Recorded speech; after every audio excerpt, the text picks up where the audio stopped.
Tonight, local faith leaders are calling for more action to help victims of the May 16th tornado.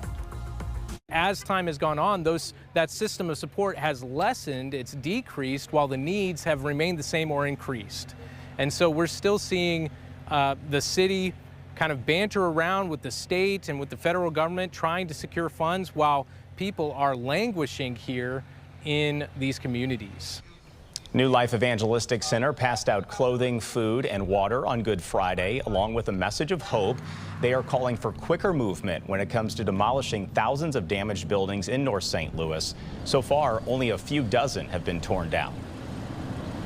They want these buildings to be taken away and the rubble to be cleared, and so that we can start rebuilding with affordable housing so that we don't push these residents on.